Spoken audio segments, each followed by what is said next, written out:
Até meados do século XIX, a raça humana manteve relativa harmonia com o meio ambiente. Com o surgimento da era industrial e das grandes aglomerações urbanas, houve uma quebra nessa harmonia, o que provocou uma crescente queda no nível de vida do meio ambiente, com a morte de rios e desaparecimento das áreas verdes, a qual essa devastação inconsequente se toma o nome de poluição. Os rios são poluídos por descargas vindas dos esgotos urbanos não tratados, dos complexos industriais, das minerações e etc. Evita-se esse tipo de poluição com tratamento adequado dessas descargas, a qual esse tipo de desmatamento também causa a morte dos rios, secando seus leitos. Os mares vão sendo aos poucos poluídos por esses rios, devido às descargas das indústrias, cidades litorâneas e por naufrágios de grandes petroleiros, que destroem toda a vida ao redor do local do acidente.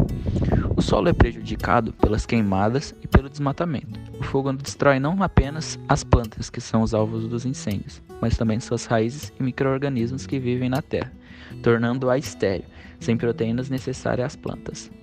O desmatamento também causa a erosão do solo. Agora vocês devem estar se indagando: qual o significado de meio ambiente? Meio ambiente corresponde não só ao meio físico e biológico, mas também ao meio sociocultural e sua relação com os modelos de desenvolvimento adotados pelo homem. A preservação do meio ambiente, desde o início desse século, deixou de ser tratada como um assunto de um grupo pequeno de pessoas que alertavam para a necessidade de se preservar o maior bem da vida, fonte de energia de todos os habitantes desse planeta. Tratar o meio ambiente como fonte de energia necessária à manutenção de todas as formas de vida é reconhecer que nós, e principalmente os seres humanos detentores do poder e sua exploração, dependem desta fonte de energia para sobreviver. Devemos ter consciência que a natureza nos ensina e que tudo o que necessitamos está disponível, restando apenas a nós a sabedoria de encontrar as formas equilibradas para prover às nossas necessidades sem provocar o esgotamento da fonte, pois são suficientes para a solução das necessidades, não só da espécie humana, mas também de todos os seres vivos. Isso requer uma mudança radical na forma de enxergar os elementos naturais. Como somos tripulantes de uma nave, temos que conviver com os mais diversos posicionamentos de como utilizar as nossas fontes de energia, bem como a forma de encarar as dádivas que ela nos proporciona. Tratar o meio ambiente de forma mais racional é reconhecer que todos os habitantes do planeta dependem da energia para sua sobrevivência, de forma que sem esta fonte ou com esta fonte em desequilíbrio, significa uma nave sem condições de navegar e seus tripulantes sem condições de manter o equilíbrio necessário à sua sobrevivência. Portanto, a necessidade de um uso racional dos recursos naturais existentes é, atualmente, o maior desafio do século que se inicia. Assim, a humanidade está chegando à conclusão quase matemática e comprovada cientificamente que a forma de utilização das energias estão ultrapassadas ou não mais atendem às necessidades da população atual. Não estão erradas do ponto de vista que foram criadas para o mal ou para o bem, mas sim que o modelo de exploração conhecido está levando a planeta à exaustão, diante da escassez dos recursos naturais. O mundo hoje se questiona. Grupos criticam outros grupos, apontando-os como responsáveis pelo desgaste atual. Isto é perigoso. Não se trata de encontrarmos culpados e responsabilizarmos pelo caos que se avista. Não é momento de desagregação, mas sim de agregação em torno de um objetivo comum e um desafio que teremos que vencer. Saber conviver de forma equilibrada com o nosso meio ambiente. Partindo do princípio que a discussão hoje deixou de ser exclusiva de um grupo que se guiava pelo romantismo ecológico, para ocupar as mesas de discussão mais importantes do planeta, como o Conselho de Segurança da ONU. Chegamos no momento de encontrarmos um consenso sobre a questão. Este momento requer uma organização de trabalho, cada esfera, grupo de profissionais, autoridades, enfim, todos têm que encontrar alternativas para o novo modelo que virá. Por exemplo, dependendo da habilidade que cada grupo possui, deverão ser desenvolvidas técnicas que contemplem processos equilibrados e a disponibilidade de recursos. Diante da realidade de cada agrupamento de pessoas, e isto é normal a todo o processo de discussão, defende seu ponto de vista, cada posicionamento deverá ser observado e absorvido, caso seja viável. Nota-se a ausência de liderança capaz de deflagrar este processo, disciplinar a discussão e determinar procedimentos para que todos que tenham contribuição possam apresentar alternativas, visando atingir um consenso. Realmente não se trata de um processo fácil ou rápido, mas é extremamente necessário e urgente. Resta acreditar que nós temos capacidade de encontrar as soluções necessárias, restando a cada um ter disposição e boa vontade, sem resistência, como acontece com alguns governantes. Todos sentem que alguma coisa tem que ser feita, mas não sabem o que. Diante do que foi exposto acima, podemos dizer que a atuação das pessoas em relação à natureza se dá de várias formas, provocando aspectos positivos e negativos. Para uma parcela de pessoas, é a própria fonte da vida. Para outras, ele existe para suprir as necessidades humanas. Para outras, nem existe. Para outros, existe desde que não os incomode e assim por diante. Mas nem tudo está perdido. Algumas sociedades que já reconheceram sua parcela de culpa na contribuição do meio ambiente têm feito trabalhos de prevenção como reflorestamento, despoluição de baias e rios, recuperação de manguezais, coleta de lixo seletiva, filtros nas chaminés de suas indústrias, tratamento dos esgotos, entre outras ações positivas. Qualquer mudança no meio ambiente que seja desfavorável ou benéfica, total ou parcialmente resultante das atividades, produtos e serviços de uma organização, é chamada de impacto ambiental. E as indústrias são as que mais causam impactos ao meio ambiente. A atividade industrial está inevitavelmente associada a uma certa degradação do ambiente, uma vez que não existem processos de fábrico totalmente limpos. O perigo das emissões industriais varia com o tipo de indústria, matérias-primas usadas, processo de fábrico, produtos fabricados ou substâncias produzidas, visto conterem componentes que afetam os ecossistemas. De um modo geral, as principais origens da poluição industrial são as tecnologias utilizadas, muitas vezes envelhecidas e fortemente poluentes, com elevados consumos energéticos e de água, sem tratamento adequado dos efluentes, com rara valorização dos resíduos. A inexistência de sistemas de tratamento adequado dos líquidos. A inexistência de circuitos de eliminação adequados dos resíduos, em particular dos perigosos. Localização das unidades na proximidade de áreas urbanas, causando poluição do ar, incômodos e aumento dos riscos. Localização das unidades em solos agrícolas, causando a sua contaminação e prejudicando as culturas. Localização das unidades em zonas ecologicamente sensíveis, perturbando e prejudicando a fauna e a flora. Realização de descargas de resíduos em águas subterrâneas ou superficiais, com risco de contaminação das águas de consumo. Depósitos indevidos de resíduos cuja infiltração é a fonte de poluição do solo e do meio hídrico.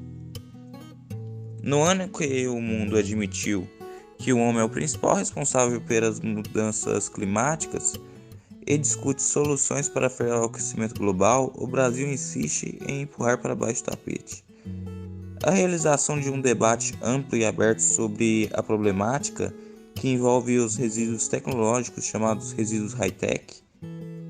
Entre eles estão pilhas, baterias, lâmpadas fluorescentes, telefones celulares e equipamentos eletrônicos, computadores, televisores, rádios, impressoras, entre outros. São toneladas de equipamentos que se tornam obsoletos em pouco tempo e cujo descarte adequado é desconhecido por grande parte da população brasileira. A maior parte desses produtos possuem em sua composição metais pesados, como chumbo, mercúrio, entre outros. Se manuseados de maneira inadequada ou dispostos de forma irregular no solo, oferecem riscos à saúde pública e ao meio ambiente, com perigo de contaminação do ar, do solo e das águas.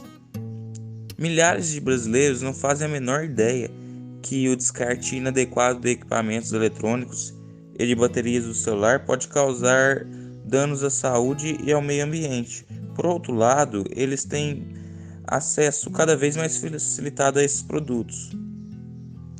Li numa revista que o celular de uma pessoa quebrou e ela foi a uma loja de uma operadora X, localizada em um shopping próximo, para comprar um novo equipamento.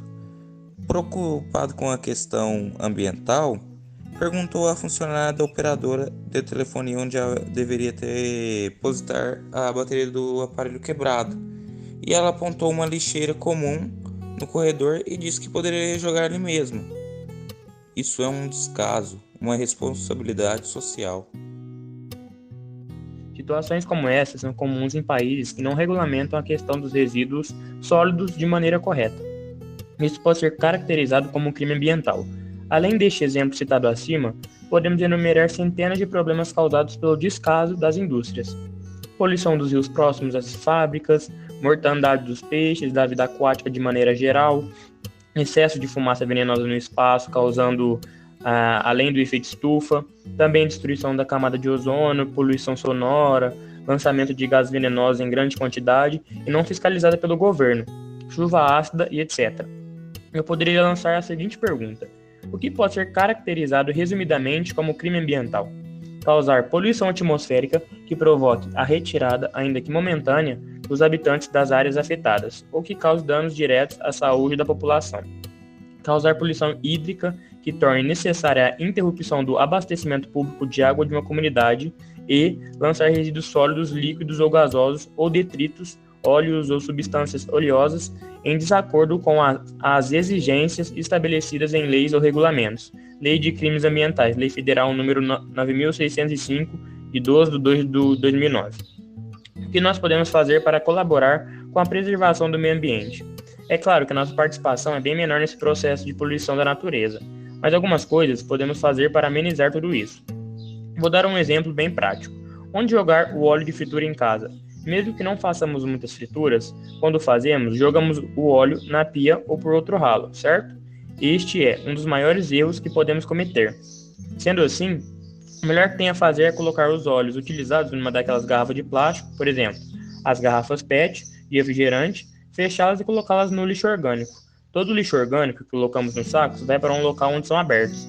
Assim, as nossas garrafinhas são abertas e vazadas no local adequado, em vez de irem juntamente com os esgotos para uma ETE, Estação de Tratamento de Esgoto, e ser necessário despender milhares de reais a mais para o seu tratamento, pois, segundo a SEDAI, 1 litro de óleo contamina cerca de 1 milhão de litros de água, o equivalente ao consumo de uma pessoa no período de 14 anos. Existem saídas e formas para que a humanidade mude a sua relação com a natureza?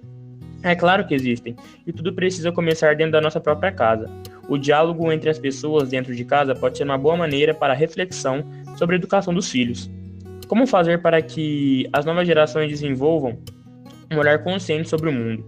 A forma mais fácil das crianças a adquirirem conceitos como respeito pelo outro, a preservação ao meio ambiente e todas as outras características necessárias para a formação de cidadãos de bem é a educação. Sempre ouço meus professores dizerem que não há mudança que não passe pela educação. Bom, todo mundo sabe que não se deve desperdiçar algo ou deixar a luz acesa. No entanto, se esses conceitos forem ensinados desde criança, transformam-se em hábitos e não mais em uma obrigação. As mães, pais, irmãos mais velhos, professores, os adultos de hoje em dia podem contribuir para que as crianças se tornem cidadãos conscientes no futuro.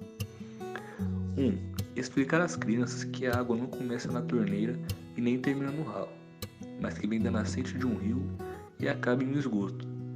Mostrar qual a importância da preservação da água. Mostrar que é na água que vivem os peixes e os outros animais. Ajuda as crianças a se aproximarem mais dessa causa. 2. Aproveitar os finais de semana, para que ao invés de levar as crianças somente ao shopping, fazer passeios ao ar livre, como em parques e sítios, para que elas tenham contato com a natureza. Subir e descer das árvores, brincar na grama com os animais ou outras atividades semelhantes são divertidas e facilitam ao adulto a explicar a importância da natureza. 3. Ensinar que o lixo deve ser jogado no lixo e não nas ruas, além de incentivá-las a separar o material que pode ser reciclado e estimular as crianças a montar brinquedos de sucata. Jamais jogue lixo no chão na frente de seu filho. Pontas de cigarro jogadas fora do cinzeiro também são um péssimo exemplo. 4. Falar nas horas da refeição para que coloque no prato o essencial, evitando o desperdício de comida, alertando sempre que no mundo existem pessoas que não têm como se alimentar. Brincadeiras com a comida, explicando de onde vêm as frutas, verduras e legumes, por exemplo, geram maior identidade do alimento que está no prato com o meio ambiente. 5. Pedir que sempre apaguem a luz, evitando o gasto excedente de energia elétrica. Essa tarefa é das mais difíceis, mas vale a pena gastar um pouco de tempo para garantir que não haja desperdício. São pequenos hábitos que podem ajudar na manutenção da vida do planeta. Será que será preciso a natureza nos ensinar por meio de suas revoltas que todos nós precisamos ceder em prol de uma existência equilibrada? Será que será preciso inúmeras catástrofes já anunciadas pelos cientistas para que todos entendam que nós precisamos encontrar um caminho e alternativas, bem como novas formas de sobrevivência diante do esgotamento da atual forma de vida? Uma coisa é certeza: a natureza é a fonte de energia de todos nós, e se ela se desequilibra, consequentemente todos nós nos desequilibramos. Este desequilíbrio é físico, mental, emocional e espiritual. O homem, como animal que é, também necessita da natureza para viver e não pode se furtar de uma discussão acerca de seu comportamento perante ela. Algumas pessoas já chegaram ao cúmulo de pensar em viagens espaciais para encontrar um novo planeta para morar. Poderá ser uma alternativa, mas se em outro planeta instalarem o mesmo modelo de exploração, também haverá o esgotamento dos seus recursos. Outros nem se preocupam sob o argumento que não viverão o suficiente para assistir ao desequilíbrio total. Este tipo é o mais egoísta de todos, ou seja, eu vou viver bem, os que vêm depois de mim que deem um jeito.